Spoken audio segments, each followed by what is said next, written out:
Now, we're dropping into the chapter called The Passing of the Grey Company, J.R. Tolkien's Return of the King. Now, Peter Jackson did cover this a little bit, more so in the special edition of Return of the King. But sadly, I feel it just doesn't quite capture the magic, in particular of Aragorn, in this moment in his story, amongst the greater story of Lord of the Rings.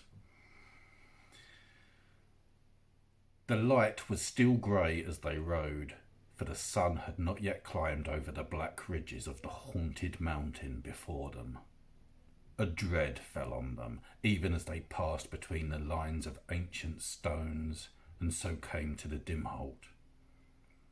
There, under the gloom of black trees that not even Legolas could long endure, they found a hollow place opening at the mountain's root, and right in their path stood a single mighty stone like a finger of doom.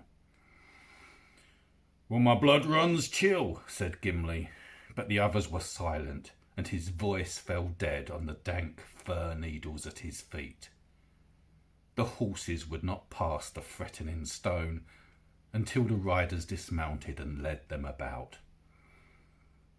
And so they came at last deep into the glen, and there stood a sheer wall of rock, and in the wall the dark door gaped before them like the mouth of night.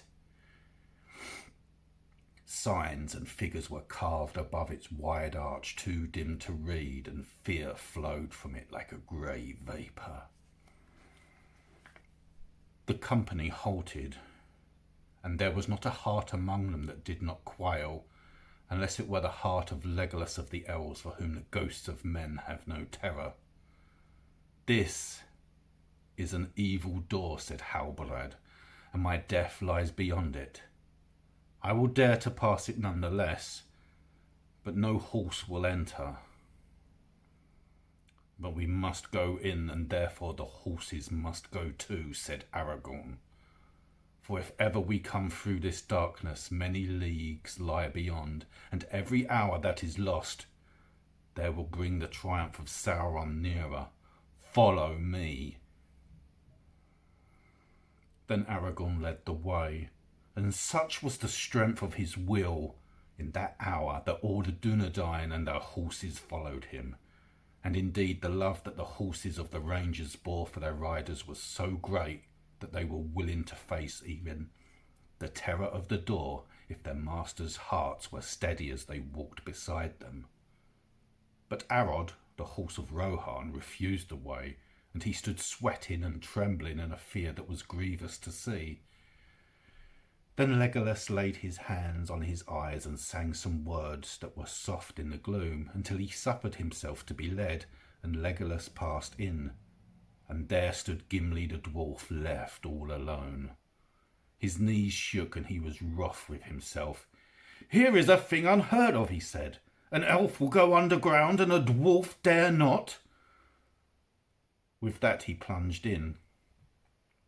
But it seemed to him that he dragged his feet like lead over the threshold, and at once a blindness came upon him, even upon Gimli Gloin's son, who had walked unafraid in many deep places of the world.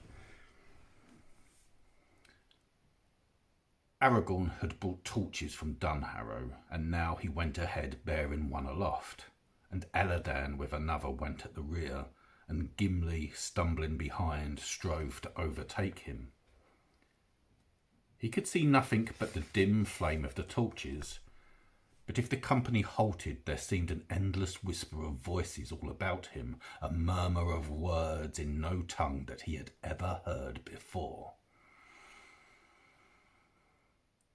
Nothing assailed the company nor withstood their passage, and yet steadily fear grew on the dwarf as he went on, most of all because he knew now that there could be no turning back. All the paths behind were thronged by an unseen host that followed in the dark. So time unreckoned passed until Gimli saw a sight that he was ever afterwards loath to recall. The road was wide as far as he could judge, but now the company came suddenly into a great empty space, and there were no longer any walls upon either side. The dread was so heavy on him that he could hardly walk. Away to the left something glittered in the gloom as Aragorn's torch drew near. Then Aragorn halted and went to look what it might be.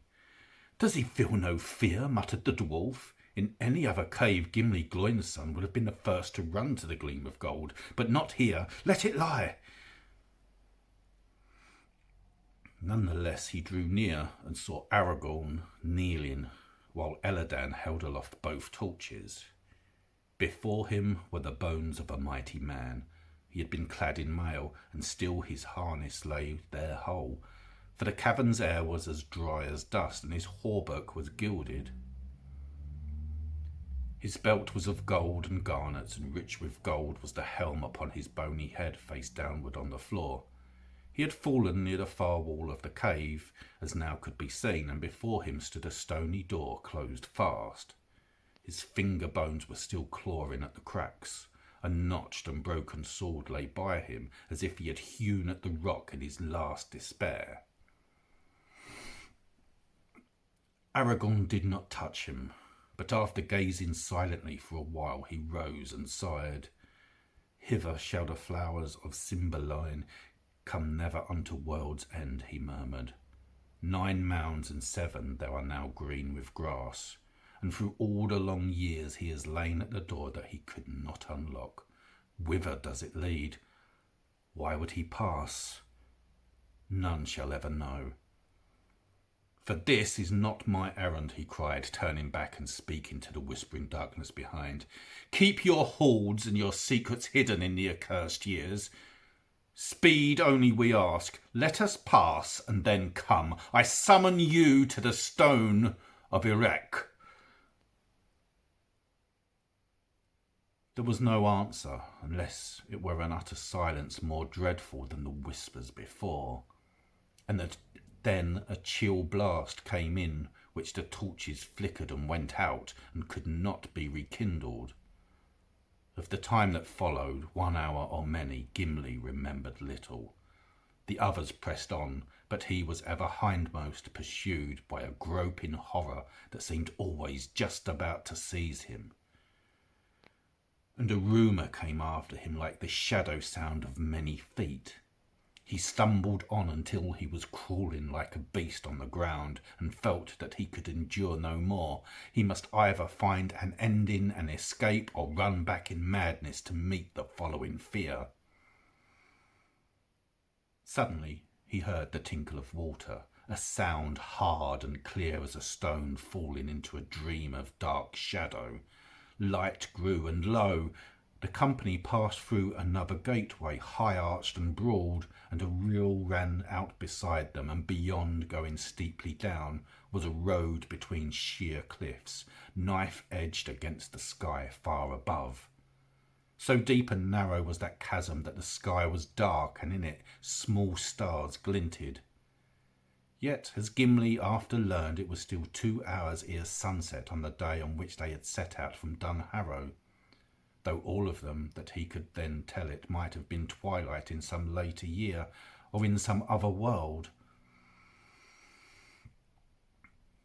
The company now mounted again, and Gimli returned to Legolas. They rode in file, and evening came on, and a deep blue dusk, and still fear pursued them. Legolas turned to speak to Gimli, looked back, and the dwarf saw before his face the glitter in the elf's bright eyes. Behind them rode Elladan, last of the company, but not the last of those that took the downward road. "The dead are following," said Legolas. "I see shapes of men and of horses, and pale banners like shreds of cloud, and spears like winter thickets on a misty night. The dead are following." "Yes, the dead ride behind. They have been summoned," said Elladan. Elladan is one of 2 twin sons of Elrond, just in case you don't know. The company came at last out of the ravine as suddenly as if they had issued from a crack in a wall, and there lay the uplands of a great vale before them, and the stream beside them went down with a cold voice over many falls.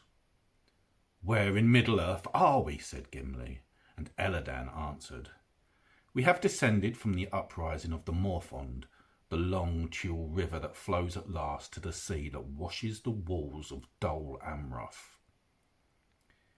You will not need to ask hereafter how comes its name. Blackroot, men call it."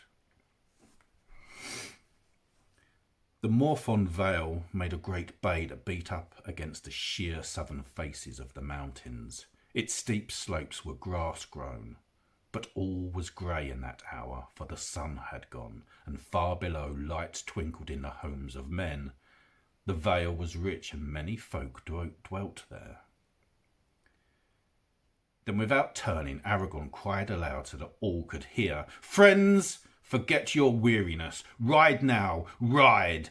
We must come to the stone of Erech ere this day passes, and long still is the way." So without looking back, they rode the mountain fields until they came to a bridge over the growing torrent and found a road that went down into the land. Lights went out in house and hamlet as they came, and doors were shut, and folk that were afield cried in terror and ran wild like hunted deer. Ever they rose the same cry in the gathering night, "The King of the Dead! The King of the Dead is come upon us!" Bells were ringing far below, and all men fled before the face of Aragorn. But the grey company in their haste rode like hunters until their horses were stumbling with weariness, and thus, just ere midnight, and in a darkness as black as the caverns in the mountains, they came at last to the hill of Erech. Long had the terror of the dead lain upon that hill and upon the empty fields about it, for upon the top stood a black stone, round as a great globe, the height of a man, though its half was buried in the ground. Unearthly it looked, as though it had fallen from the sky, as some believed. But those who remembered still the lore of Westernesse told that it had been brought out of the ruin of Númenor, and there set by Isildur at his landing. None of the people of the valley dared to approach it, nor would they dwell near, for they said that it was a trysting place of the shadow men, and there they would gather in times of fear, thronging round the stone and whispering. To that stone the company came and halted in the dead of night. Then Elrohir gave to Aragorn a silver horn, and he blew upon it. And it seemed to those that stood near that they heard a sound of answering horns, as if it was an echo in deep caves far away. No other sound they heard, and yet they were aware of a great host gathered all about the hill on which they stood, and a chill wind like the breath of ghosts came down from the mountains. But Aragorn dismounted, and standing by the stone, he cried in a great voice, "Oath-breakers, why have ye come?" And a voice was heard out of the night that answered him, as if from far away, "To fulfill our oath and have peace." Then Aragorn said, "The hour is come at last. Now I go to Pelargir upon Anduin, and ye shall come after me. And when all this land is clean of the servants of Sauron, I will hold the oath fulfilled, and ye shall have peace and depart for ever. For I am Elessar, Isildur's heir of Gondor." And with that he bade Halbarad unfurl the great standard which he had brought, and behold, it was black, and if there were any device upon it, it was hidden in the darkness. Then there was silence, and not a whisper nor a sigh was heard again all the long night. The company camped beside the stone, but they slept little because of the dread of the shadows that hedged around them. But when the dawn came, cold and pale, Aragorn rose at once, and he led the company forth upon the journey of greatest haste and weariness that any among them had known, save he alone. and only Aragorn's will held them to go on. No other mortal men could have endured it, none but the Dunedain of the north, and with them Gimli the dwarf and Legolas of the elves. They passed Tarlang's neck and came into Lamedon, and the shadow host pressed behind, and fear went on before them, until they came to Calambel upon Cyril, and the sun went down like blood behind Pinnaf-Gelin away in the west behind them. The township and the fords of Cyril they found deserted, for many men had gone away to war, and all that were left fled to the hills at the rumour of the coming of the King of the Dead. But the next day there came no dawn, and the Grey Company passed on into the darkness of the storm of Mordor, and were lost to mortal sight. But the dead followed them.